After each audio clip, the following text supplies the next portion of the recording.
Jeśli chodzi o domy bioklimatyczne, to nie istnieje żaden inny dom.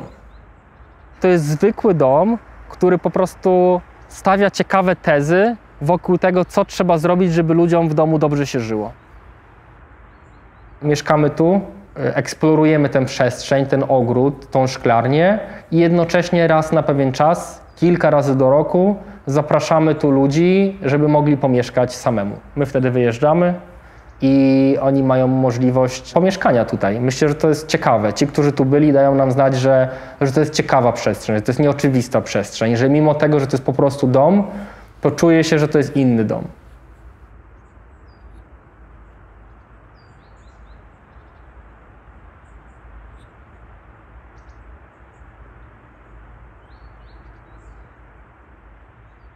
Ja nazywam się Maciej Sawicki.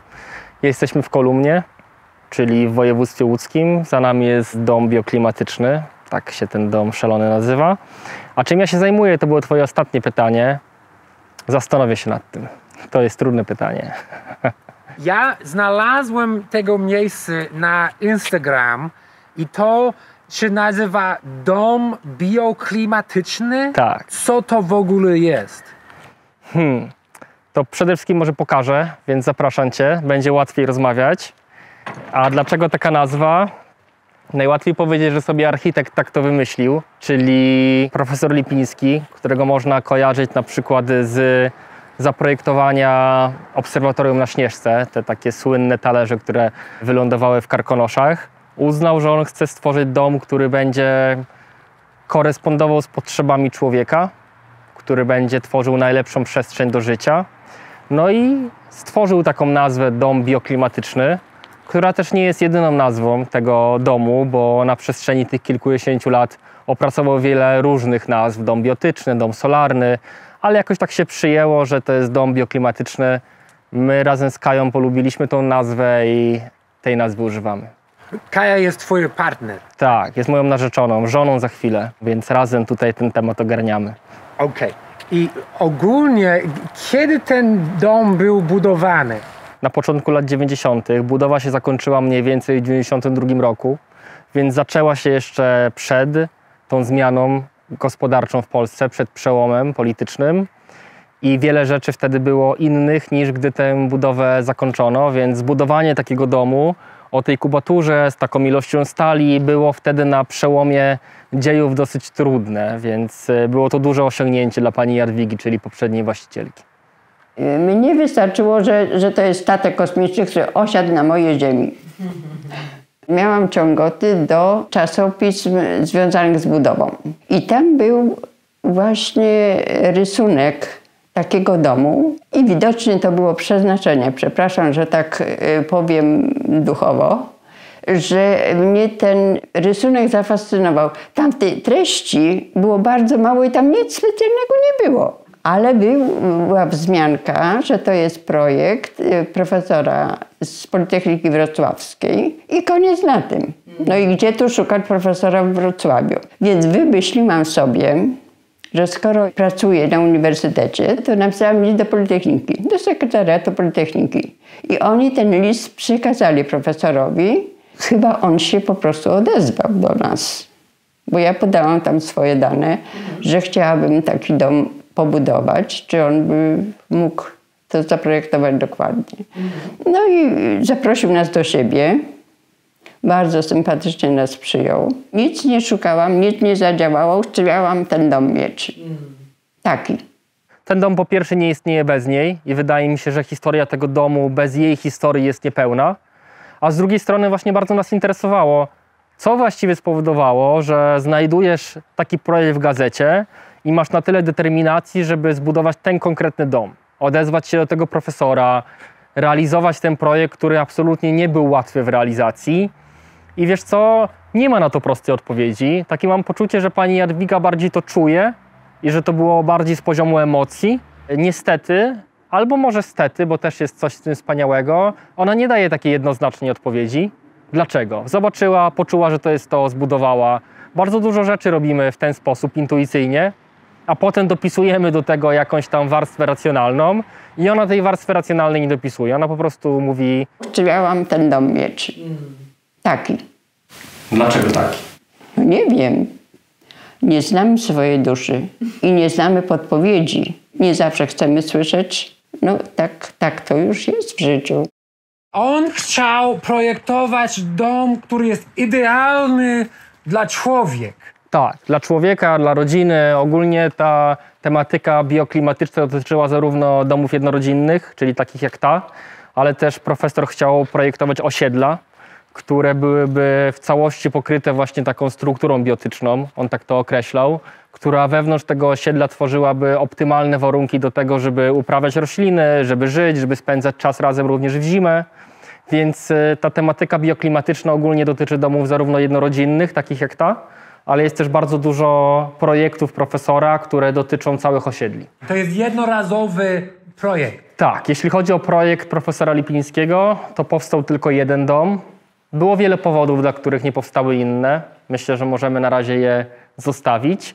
Natomiast jeśli chodzi w ogóle o taką ideę tworzenia przestrzeni domowej połączonej ze szklarnią, czy z zieloną izbą, tak profesor to nazywał, no to nie jest unikatowa koncepcja.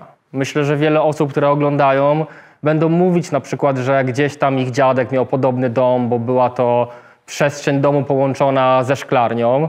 I to jest już koncept przedwojenny, korespondujący też z koncepcją domów ogrodów. Wtedy eksplorowano to, w jaki sposób łączyć tą przestrzeń zieloną z przestrzenią do życia. Natomiast jeśli chodzi o konkretny projekt domu bioklimatycznego profesora Lipińskiego, to powstał tylko jeden taki dom, mimo że powstało bardzo wiele projektów, szkiców, opracowań, natomiast realnie zbudowano tylko jeden, tutaj w Kolumnie, w województwie łódzkim. Pojawiło się jakiś czas temu ogłoszenie, że pierwsza właścicielka tego domu, która dostała czy też kupiła ten projekt od profesora Lipińskiego, sprzedaje go. Zobaczyliśmy to ogłoszenie, jesteśmy entuzjastami wielu rzeczy, które gdzieś się łączą w tym domu, czyli z jednej strony takiej nieoczywistej architektury, z drugiej strony uwielbiamy rośliny. Jakoś zawsze ten taki motyw tego, żeby być blisko roślin był mi bardzo bliski. Moje mieszkanie, które mamy w dużym mieście, nasze mieszkanie, no, wygląda jak mała dżungla. Ludzie często tak mówią, że to jest mała dżungla. I mój przyjaciel mi to przysłał i powiedział: słuchaj Maciej, to jest dom dla ciebie. Dokładnie te słowa napisał na Messengerze. Ja zobaczyłem, powiedziałem: Kaja, jedziemy zobaczyć. Jedziemy zobaczyć, jak ten dom wygląda. Ja wiedziałem, że jest profesor Lipiński, wiedziałem, że zaprojektował obserwatorium na Śnieżce. Odrobinę wiedziałem o jego projektach z Dolnego Śląska, bo mnie ten Dolny Śląsk zawsze interesował. Też Kaja jest z Dolnego Śląska, więc jakoś to jest region szczególny dla nas. Niemniej jednak moja wiedza na ten temat w momencie, gdy ja pierwszy raz tu przyjechałem, była zerowa. Ja nic nie wiedziałem. Nie wiedziałem, co to jest dom bioklimatyczny, nie wiedziałem, o co w tym chodzi. Idziemy do środka? No jasne, zapraszam. House tour. Lubię to. Właśnie przeszliśmy przez to, co zgodnie z projektem profesora Lipińskiego powinno być taką łatwo przesuwalną przesłoną, dlatego że jeśli szklarnia byłaby zimozielona, czyli ogrzewana, no to tak naprawdę by to nie były drzwi zewnętrzne. Jako że szklarnia nie jest w zimę ogrzewana, to są drzwi zewnętrzne, więc w tym momencie jest to po prostu stolarka z lat 90. oryginalna, ale gdyby szukać takich założeń profesora Lipińskiego, to raczej powinna to być jakaś taka zwiewna, przesuwana, zdejmowana przesłona. Jesteśmy w salonie. Salon jest połączony z kuchnią, co z punktu widzenia trendów tych lat 80. nie było oczywiste. Teraz to jest oczywiste, ale kiedyś było inaczej. Kiedyś standardem raczej było oddzielanie kuchni od salonu. Natomiast tutaj, jeśli pójdziemy, chodź ze mną Jonathan, no to... Jest trochę japoński klimat, nie? No taki minimalistyczny. Myślę, że te założenia japońskie mają bardzo dużo wspólnego z tym, o czym mówił profesor, czyli mniej, a jak jest mniej rzeczy, to one bardziej wybrzmiewają. Naturalne materiały, czyli drewno, ceramika, szkło, no i przede wszystkim kamień, który profesor uwielbiał. Więc tutaj przeszliśmy właściwie kilkoma krokami do kuchni i to, co jest charakterystyczne, to że cały czas jesteś przodem do tej strony południowej, przodem do szklarni, wpada dużo słońca, możesz patrzeć na te rośliny, więc nawet jeśli nie jesteś w szklarni, no to nadal masz kontakt z tą zielenią, o czym profesor mówił, że jest bardzo ważne, nawet jeśli to jest taki kontakt wizualny. Więc byliśmy w stanie bardzo płynnie przejść i możemy tę drogę wykonać jeszcze raz, tylko bardziej w formie okręgu. I to, co zwraca uwagę, to że możemy okrążyć ten parter wokół kominka, który dla profesora był bardzo ważny. To był taki symbol ogniska domowego, bardzo pierwotna rzecz. Często w swoich projektach profesor odnosił się do ognia, do tego, że to jest fundamentalna kwestia w życiu domowym, w rodzinie i tutaj faktycznie jest ten kominek i można ten kominek okrążyć i to podkreśla, że to stanowi taką centralną część tego domu. Lipiński zaprojektował przede wszystkim przestrzenie. Niektóre elementy, takie jak schody, jak spojrzysz na te schody, to tutaj ciekawie rzuca się w oczy, że jest to kształt domu wpisany w te schody.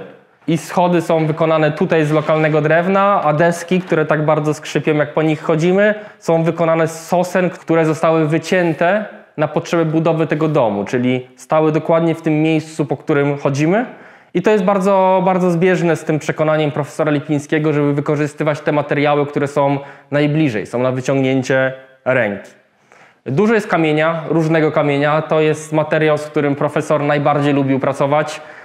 Piaskowiec, marmur. Parter ma około 100 metrów i podobnie jest ze szklarnią. Czyli tak naprawdę jak spojrzysz na plany, co za chwilę możemy zrobić, to widać, że to są dwie komplementarne części. Że to nie jest tak, że ta szklarnia jest dodatkiem, tylko faktycznie wybrzmiewa, że Zielona Izba, tak jak profesor określał, jest w takim połączeniu z tym domem, funkcjonuje wspólnie.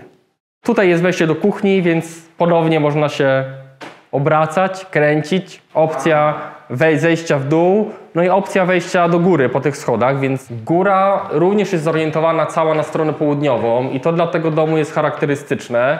Czyli jeśli wejdziemy do którejkolwiek z 3 sypialni, to wszystkie okna będą wychodzić na szklarnię i to jest bardzo ciekawe. I o tym dużo profesor pisał.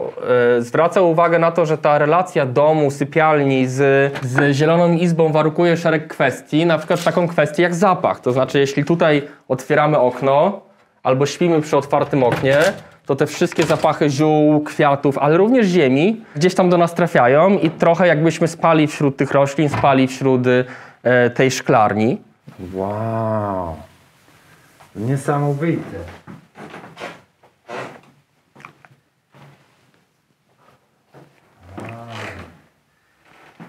Bo nie było deszcz wczoraj, a ja widzę, że te wszystkie okna są mokre.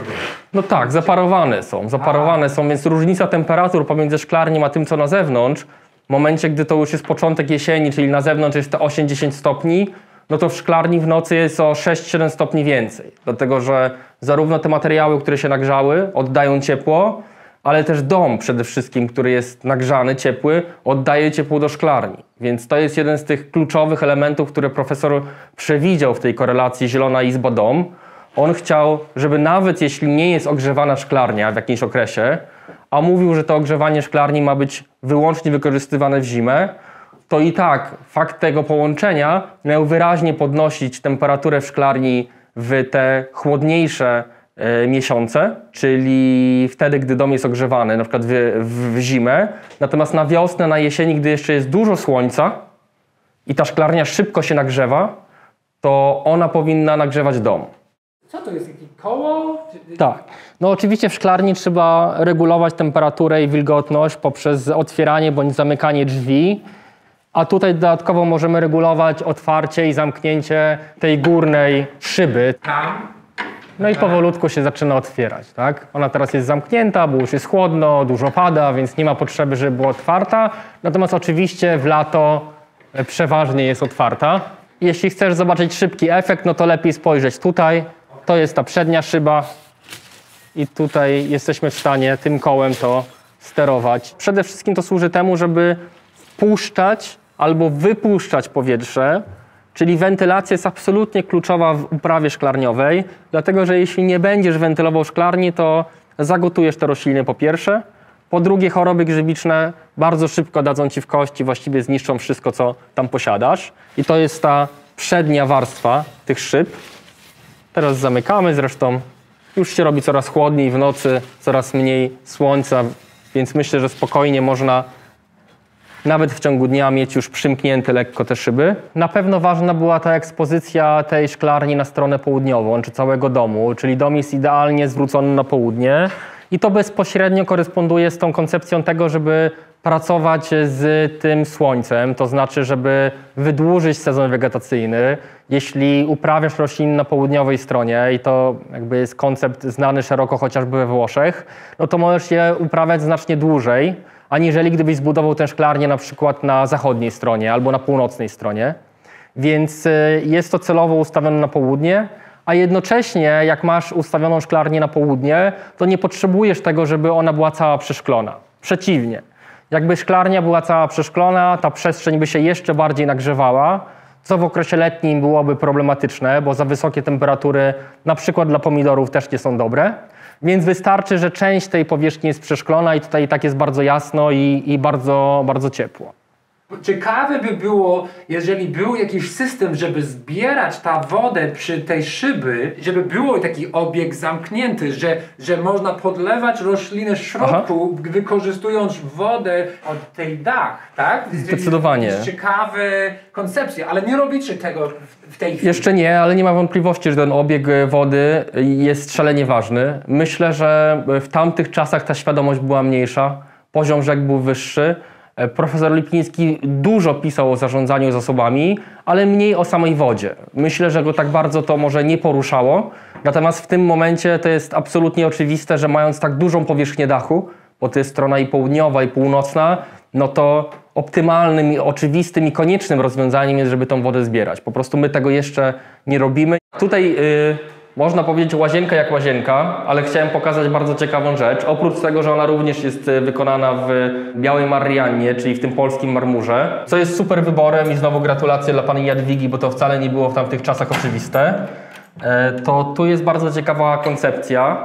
Jest to taras słoneczny, czyli zgodnie z założeniem profesora miałeś po kąpieli wyjść i tutaj zażyć kąpieli słonecznej, czyli niekoniecznie wycierać się ręcznikiem, tylko właśnie na słońcu sobie usiąść i po chwilę poodpoczywać, może napić się kawy. W tym momencie ten taras nie jest wykorzystywany, wymaga odnowienia, remontu, ale sama ta koncepcja kąpieli słonecznej jest bardzo ciekawa.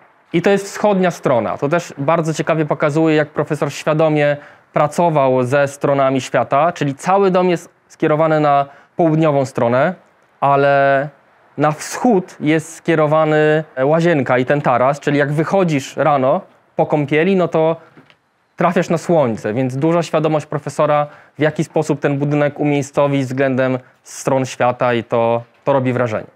Tutaj jest kolejna sypialnia, która akurat służy jako gabinet, więc nie ma większej filozofii. No nie potrzebujemy 3 sypialni, więc tutaj pracujemy.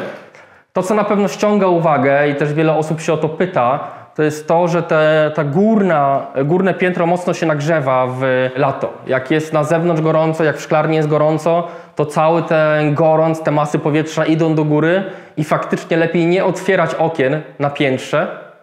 I wydaje się, żeby ten dom lepiej funkcjonował pod kątem tej gospodarki cieplnej, to należałoby pomyśleć o jakimś systemie wentylacji bardziej wydajnym, bo w tym momencie jest zdecydowanie gorąco w lato na górze, ale z drugiej strony na jesieni i w wiosnę to ciepło jest bardzo przyjemne, bo na zewnątrz jest chłodno, szklarnia szybko się nagrzewa słońcem i to ciepło transferuje do domu właśnie przez te otwarte okna na pierwszym piętrze.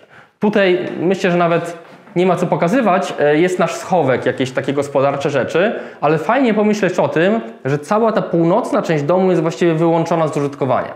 Tam jest ten bardzo spadzisty, ostry dach i tak naprawdę cały dom jest skierowany do przodu. My raczej myślimy o domach, że on ma 4 strony, prawda? Że po każdej stronie są okna, natomiast profesor Lipiński bardzo świadomie wyłączył z użytkowania tę północną stronę. Powiedział, ten dom jest zwrócony do przodu, do słońca i dlatego w ogóle w części jego opracowań można znaleźć takie hasło, że to jest dom solarny. Widać, że na jakimś etapie on myślał o tym, żeby bardzo powiązać tę koncepcję bioklimatyczną ze słońcem. Że jakby słońce napędza ten dom. Ostatecznie został przy różnych nazewnictwach, stąd też ten dom bioklimatyczny jest jedną z kilku. Wydaje się, że najczęściej stosowany.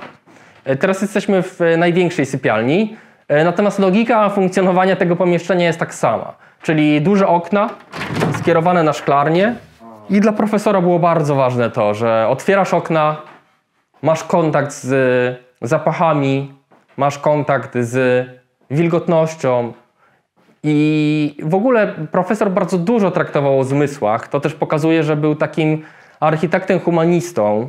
Na przykład ta koncepcja otwartej kuchni połączonej z salonem. Mówił o tym, że to po to, aby te zapachy z kuchni przechodziły do salonu, że to jest w porządku, że to nie o to chodzi, żeby te zapachy gdzieś oddzielać, tylko że dom tworzy jeden system, jedną całość. I tak samo mówił o tych zapachach, które przechodzą z zielonej izby, czyli szklarni, do domu. Więc profesor myślał bardzo systemowo, myślał w sposób, który wydaje się obcy wielu dzisiejszym architektom, którzy po prostu myślą w kategoriach postawię budynek, a profesor bardziej projektował przestrzeń, w której człowiek ma się najlepiej czuć. To jest tylko 170 metrów, więc na to, jak się buduje, czy też budowało jeszcze parę lat temu domy w Polsce, to tak naprawdę to nie jest wielka powierzchnia. Dopiero jak dodasz szklarnię, jak dodasz kolejne 100 metrów, no to 270 metrów, okej, to jest duży dom. Natomiast samo pierwsze piętro i parter, nie licząc szklarni, to jest tylko 170 metrów, więc mimo tego, jak to wygląda z zewnątrz, to wewnątrz to jest tak naprawdę dosyć kameralny dom, taki idealny dla rodziny mniej więcej 4-osobowej. Było ciekawe to pierwsze spojrzenie między nami, że ja na Kaję, Kaja na mnie i myślę, że obydwoje poczuliśmy, że wow, to jest szalone, to jest dla nas. Mieliśmy poczucie, że to jest absolutnie niezwykła historia, że to jest ten moment, gdy życie coś ci składa w formie propozycji i ty albo skorzystasz, mając świadomość, że to jest dla ciebie i to się może nie powtórzyć, albo pójdziesz dalej i jakoś to życie się będzie układać, więc my bardzo chcieliśmy. Chyba od drugiego spotkania to już bardzo chcieliśmy. I jako, że już to powiedzieliśmy, że chcemy kupić, to zostaliśmy w tym przekonaniu i po prostu po mniej więcej miesiącu kupiliśmy ten dom i cały ten ogród. Wszystko, co tutaj pani Jadwiga przez te wszystkie lata stworzyła. Także przejęliśmy od niej ten projekt. To jest 4000 metrów, czyli mniej niż pół hektara. To nie jest kupienie jakiś normalny dom. To jest jakaś inwestycja intelektualna. Ja myślę, że to jest zaproszenie do jakiejś podróży takiej intelektualnej, do eksploracji tego. I wydaje mi się, że to jest najważniejsze, że nas to interesuje. Więc mam poczucie, że to jest dla nas po prostu przygoda. Jesteś z Warszawą, tak? Tak. Mieszkałeś w dużym mieście, w jakimś mieszkaniu? Tak. Pewnie jest inna energia, tak? Na pewno bardzo różne niż energia Warszawy. Myślę, że ja byłem gotowy do tego, żeby gdzieś odsunąć od dużego miasta. Pewnie gdyby nie trafił się ten budynek, to byłoby to trudniejsze. Chyba jest tak, że coś cię musi zachęcić, coś ci musi dać poczucie, okej, robimy to. I to ewidentnie był ten dom. Jak się czuję? Super, wspaniale, to jest cudowne. Ja od dawna czułem, że bliżej mi jest do natury, do zieleni, aniżeli do miasta, do zgiełku. Wydaje mi się, że dla wielu osób przychodzi taki moment, gdy już miasto ci wszystko dało, co mogło ci dać. I wiesz po prostu, że wszystkie te rzeczy, których jest tam tak dużo, że cały ten przepych tak naprawdę cię nie wzbogacają. Że zaczynasz szukać spokoju, natury, jakiejś refleksji. I mieszkanie w domu takim, z tak wielkim ogrodem, którym można się zajmować, w otoczeniu lasu sosnowego, pięknego, wielkiego lasu sosnowego, to jest coś, do czego mi zdecydowanie bliżej. Dlaczego można wejść? No myślę, że to jest praktyczna kwestia, bo trzeba konserwować, malować, czyścić. Wszystko dla widzów Ramsey United. Wow! Bo nie można na tej szkło, tak? Na szkło nie, ale można tu pomiędzy. Aha. Wow! Jest naprawdę piękny tutaj. No i widać te sosny naokoło, co prawda pojedyncze, ale kiedyś cała ta miejscowość stała na lesie sosnowym. W ogóle taka ciekawostka, bo dom siłą rzeczy ma parter i piętro oraz piwnicę, natomiast ma też coś, co jest drugim piętrem, co teraz funkcjonuje jako strych. Na ten strych wchodzi się tędy. Taka ciekawostka, przez ponad rok o tym nie wiedziałem i dopiero jak odwiedziliśmy panią Jadwigę teraz, to nam powiedziała, że tu jest jeszcze jedno takie wejście. Miejsce do chowania ludzi. Tak? Tak, zdecydowanie. Aha. Tutaj można wejść na coś w rodzaju strychu. Generalnie jak spojrzysz tutaj, to można byłoby usunąć tę blachę i tutaj zrobić okna. I byłoby to dodatkowe piętro. My go oczywiście nie potrzebujemy, bo na nasze potrzeby absolutnie ta przestrzeń wystarcza. ale byłoby to na pewno ciekawe, gdyby tutaj znalazło się jeszcze takie jedno piętro, do którego można wejść po tych schodach i gdzieś tam wejść przez takie dziwne drzwi. Fajnie się przejść tutaj, jak pójdziesz tutaj, bo wtedy po obu stronach masz takie szyby i to bardzo fajnie wygląda.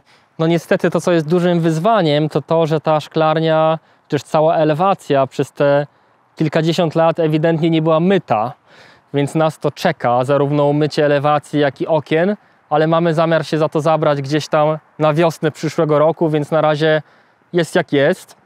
No i oczywiście też trzeba byłoby odmalować już tę stolarkę metalową i to niestety uroki 50-letniego domu, 40-letniego domu. Trzeba inwestować w niego, trzeba remontować i to na pewno też jest jakaś odpowiedzialność, którą czujemy, bo jak już staliśmy się właścicielami, to musimy sprawić, żeby ten dom został dla następnych pokoleń, bo mamy takie poczucie, że to jest absolutnie warte tego. Bo co tak naprawdę w tym domu jest warto naśladować dla innych budownicy?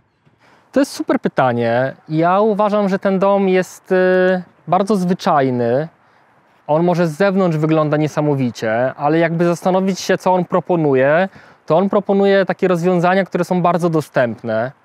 Jestem zdania, że ta koncepcja połączenia domu ze szklarnią i przedłużenia domu o taką przestrzeń zieloną jest absolutnie fenomenalna, że to naprawdę niewiele trzeba, żeby teraz zacząć projektować w ten sposób, że jak projektujesz sobie nowy dom, to od razu dobudowujesz sobie taką szklarnię, oranżerię, uprawiasz tam swoje warzywa, owoce i wydaje mi się to takie najbardziej dostępne, więc jeśli chodzi o sam ten obiekt, dom jako obiekt, to wydaje mi się, że to połączenie szklarni z domem jest najbardziej oczywiste. Jeśli chodzi o całą tą filozofię domów bioklimatycznych, to szereg rzeczy, korzystanie tylko z naturalnych materiałów, to w jaki sposób jest zorientowany dom, czyli że jest na stronę południową, najjaśniejszą.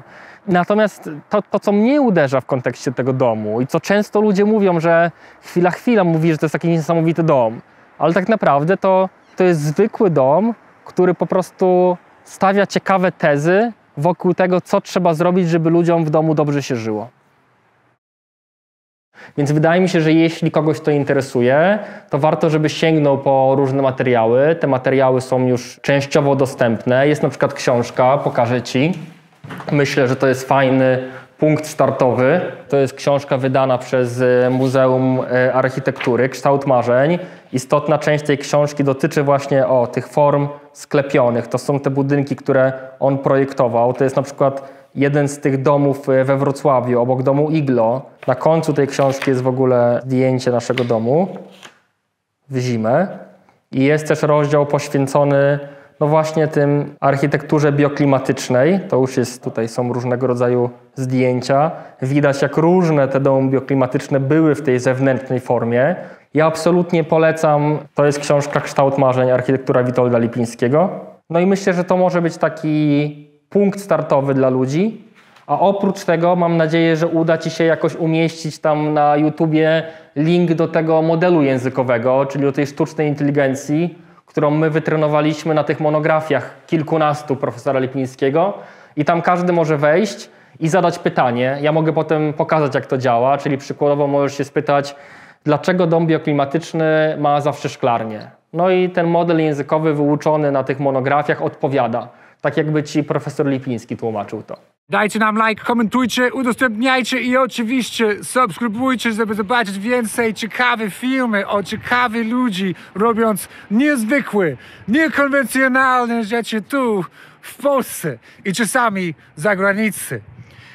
Maciek, bardzo dziękuję za podzielenie swoją historię i wiedzę i pokazanie mi takie niezwykłe miejsce. Powiedz ludzi, gdzie oni mogą znajdować więcej informacji o Wasze działania. Można znaleźć więcej informacji o domu bioklimatycznym, o tym, jak go zmieniamy.